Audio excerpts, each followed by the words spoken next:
साथियों नमस्कार, मैं हूं आपका दोस्त कालू माली। साथियों, मोबाइल की स्क्रीन पर जो आप तस्वीरें देख रहे हो, ये बाड़मेर राजकीय अस्पताल स्थित परिसर की तस्वीरें दिखा रहा हूं। साथियों, पिछले 56 दिन से राजकीय अस्पताल परिसर में नविदा कर्मी धरने पे बैठे थे। पिछले 56 दिनों से अपनी मांगों को लेकर। तो साथियों, आज रविवार को 56 दिन से बैठे धरने पे नर्सिंग कर्मी उनकी मांगों को मानने के लिए राजस्थान सरकार के राज्य मंत्री की आंखें खुली है। देखो, 56 दिन बाद भगवान ने सुधि बुद्धि दी और उनकी आंखें खुली और उनकी नज़र उन पे पड़ी। 56 दिन बाद आए, आप आए, बाहर आई। चलो, 56 दिन बाद इनको याद आया। 56 दिन बाद इनकी मांगें मानने के लिए चौटन के विधायक, भाजपा के वरिष्ठ नेता स्वरूप सिंह खारा यहाँ पहुँचे। राजस्थान सरकार के राज्य मंत्री के विश्नोई, चौटन के विधायक आदूराम मेघवाल और स्वरूप सिंह खारा की 56 दिन बाद इन पर नज़र पड़ी। चलो, अच्छा हुआ 56 दिन बाद पड़ी। उसके बाद इनको जूस पिलाया, जूस पिलाकर इनका धरना समाप्त किया। 56 दिन बाद इनकी चलो मांगे मान ली। और साथियों, उस दौरान राजकीय अस्पताल के पीएमओ हनुमान चौधरी, राजस्थान पुलिस के एडिशनल एसपी नीतीश आर्य सहित पुलिस का जाब्ता यहाँ तैनात था। जिला अध्यक्ष भी, चलो उनका नाम भूल गया, सॉरी, जिला अध्यक्ष भी यहाँ मौजूद है। तो साथियों, 56 दिन बाद इनकी मांगे मान ली। चलो, के विश्नोई ने मीडिया से बात की है और क्या बताया इनके बारे में, चलो इनसे बात करते हैं। धन्यवाद। जो नर्सिंग कर्मी थे वो यहाँ पर सरकार ने इनकी मांगों को सहमति देते हुए यहाँ पर आज आप पहुँचे हैं और आपने यहाँ पर धरना उठाया और उनको जूस पिला करके खत्म कराया। क्या कहना चाहेंगे इस पर? देखिए, ये एक सेवा का कार्य है जो लगातार बहुत लंबे समय से नर्सिंग कर्मी अपनी सेवाएं दे रहे हैं। गरीब व्यक्ति की सेवा, आवश्यकता पड़ने वाले व्यक्ति की सेवा, और इस सेवा के कार्य के अंदर भारतीय जनता पार्टी की सरकार सदैव हर उस वर्ग का ध्यान रखती है जो सेवा के कार्य में लगा हुआ है, जिसको आवश्यकता पड़ने पर कोरोना जैसी वैश्विक महामारी में भी पीछे न हटने वाला ये वर्ग। तो इनका ये लगभग 50 दिन से ऊपर इनके धरने को हुए। आज जूस पिला करके इसको तोड़वाया भी गया और फिर से इनको अपनी सेवा को कंटिन्यू करने के लिए आज इनसे वार्ता भी हुई है, इनके डेलीगेशन से, और इनको फिर से यहाँ पर नियमित रूप से हम लोग लगाएंगे। ऐसा भी सरकारी कर्मचारी यहाँ लग चुके थे, उसके बाद में पदों को बढ़ाया गया और इनको यहाँ लगाया गया। ये अपने आप में बहुत बड़ा अचीवमेंट होता है। देखिए, सीमांत जिले का एक अलग महत्व है। दूर दूर तक ढाणियों में यहाँ पर बसावट है। तो हमने सरकार से ऊपर आग्रह भी किया, हमने चिकित्सा विभाग से चर्चा भी करी और सीमांत जिले के लिए विशेषकर हम यहाँ पर 211 सीटों के लिए हम लोग लेके आए। सरकार लगातार जो खाली पड़े हुए पद थे, हजारों की संख्या में पूरे प्रदेश के अंदर नर्सिंग स्टाफ हो या डॉक्टर्स हो, उनका लगातार चयन किया भी जा रहा है।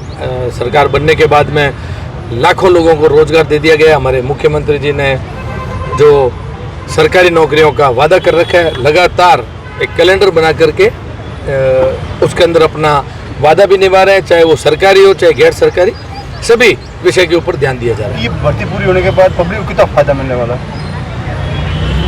देखिए, 140 करोड़ का देश, लगातार बढ़ती हुई बीमारियां, तो निश्चित रूप से कोरोना काल के अंदर इस चीज़ का आपने, हमने, सबने ये महसूस भी किया कि प्रति व्यक्ति जो डिमांड है वो नर्सिंग कर्मी की उसके तुलना में बहुत कमी है। तो उस कमी को ध्यान में रखते हुए हर प्रदेश के अंदर सरकार ने अपना अपना स्टेप उठा रही। राजस्थान सरकार उसके अंदर अग्रणी सरकारों में से एक है। मंत्री जी, आज गौरी मीना के 5वें मांगता में पुलिस चौकी का भी इनॉग्रेशन होने वाला है। किस तरीके के आज नए नए कार्यक्रम है? देखिए, भजन लाल जी ने सरकार बनते ही प्रथम बजट का चाहे घोषणाएं कहें, चाहे द्वितीय की या तृतीय की। सर्वप्रथम मैं कहना चाहूँगा कि ऐतिहासिक बजट घोषणा 4,90,000 करोड़ का प्रथम बजट, 5,37,000 करोड़ का द्वितीय और 6,10,000 करोड़ का तृतीय बजट। लगातार काम जमीन पर कैसे उतरते हैं उसका फॉलोअप भी लिया जाता है, उसकी मॉनिटरिंग की जा रही है।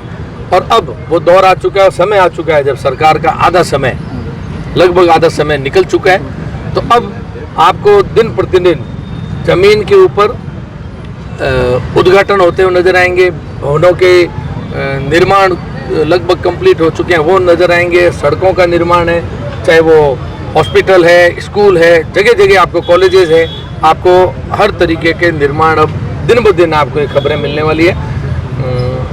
लगभग हर महीने खूब सारे उद्घाटन हर विधानसभा क्षेत्र के अंदर आपको देखने को मिलेंगे।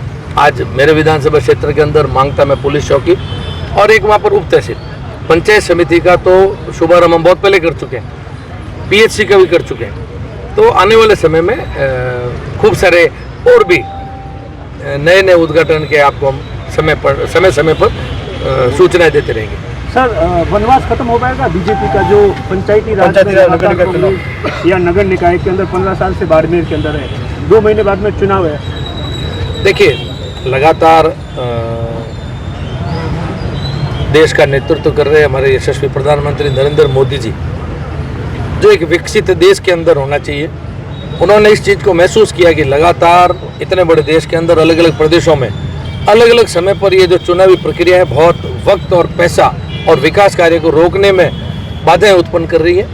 वन नेशन वन इलेक्शन की एक जो सोच है उनकी, उसकी तरफ बढ़ते हुए कदम, उसके लिए आने वाले समय में सभी वर्गों का ध्यान में रखते हुए यहाँ पर ओबीसी आयोग की रिपोर्ट, चुनाव आयोग का फैसला, तो भारतीय जनता पार्टी की राजस्थान की भजन लाल जी की सरकार तो निश्चित रूप से बहुत लंबे समय से तैयार है। लेकिन ये जो कुछ अलग अलग तरीके की जो समस्याएं बीच में आ रही थी उनका निस्तारण जल्द से जल्द करके और जल्द से जल्द चुनाव कराने का। बाड़मेर के अंदर सर कैसी तैयारी है बीजेपी की, वनवास खत्म हो पाएगा?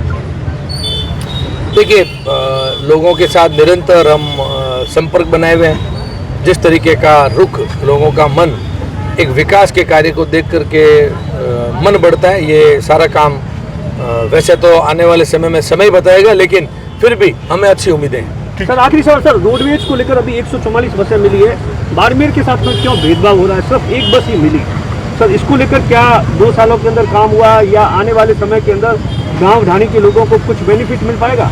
देखिए, राजस्थान पथ परिवहन निगम आज तक का देश आज़ादी के बाद में घाटे वाला डिपार्टमेंट कहलाया। भजन लाल जी का कुशल नेतृत्व, उनकी मॉनिटरिंग, लगातार उनकी मेहनत, और ये पहली बार देश आज़ादी के बाद में हुआ कि आज रोडवेज प्रॉफिट के अंदर चल रही है। सिर्फ रोडवेज ही नहीं, मैं तो कहूँगा डेयरी, हमारा सरस जो राजस्थान का उत्पाद, वो प्रॉफिट में आ चुका है। वो भी नहीं,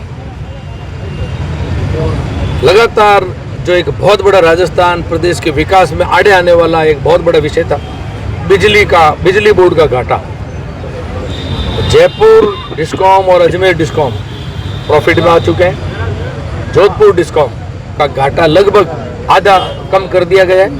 आने वाले समय में वो भी निश्चित रूप से प्रॉफिटेबल बनेगा। जो 80-80 हज़ार करोड़, 90-90 हज़ार, 95 हज़ार, 1-1 लाख करोड़ का घाटा हमारे राजस्थान वासियों की कमाई का जो टैक्स वसूला जाता था, सिर्फ बिजली बोर्ड के इस घाटे को भरने में लगा दिया जाता था। लेकिन आने वाले समय में जो एक कालखंड रहा, बिजली जो दूसरे प्रदेशों से खरीदी जाती थी, आने वाले समय में हम बिजली खरीदने वाला प्रदेश ना होकर हम बिजली बेचने वाला प्रदेश बनेंगे। किसानों को दिन में बिजली देने वाला प्रदेश बनेंगे। जगह जगह ढाणी अलग अलग जीएसएस पर कुसुम ए कुसुम सी, उस योजना के तहत हमने वहीं पर ही बिजली का उत्पादन करके वहीं पर लोगों को देने का एक जो नया प्लान जो बनाया है, निश्चित रूप से आने वाले समय में ग्रीन एनर्जी का ये बहुत बड़ा कदम होगा। देश के विकास से जुड़ा हुआ कदम है, प्रदेश को अग्रणी प्रदेश बनाने का एक कदम है। आने वाले समय में रोडवेज भी, जो आपने अभी कहा कि एक ही मिली है, हमको जितनी आवश्यकता बनेगी हम उसका पूरा प्लान देख रहे हैं। भजन लाल जी के वहाँ पर मांगने की आवश्यकता है, वहाँ पर जब मांगा उतना वहाँ से मिलता है। तो हमको जब भी रोडवेज की जितनी ज़रूरत पड़ेगी हम पूरा प्लान बना करके अलग अलग ग्रामीणों के डिमांड के ऊपर 80 वर्ष तक ग्रामीण आदमी ने ये भी दर्द झेला है, बस माफिया पैदा हुए। लेकिन अब देखते ही देखते एक आम आदमी के बजट को भी राहत मिलेगी, महिलाओं का सफ़र जो कि निःशुल्क है उनको भी राहत है, सीनियर सिटीजन को भी राहत है। तो निश्चित रूप से रोडवेज और ज़्यादा बढ़ाई जाएगी। सर बड़ा हॉस्पिटल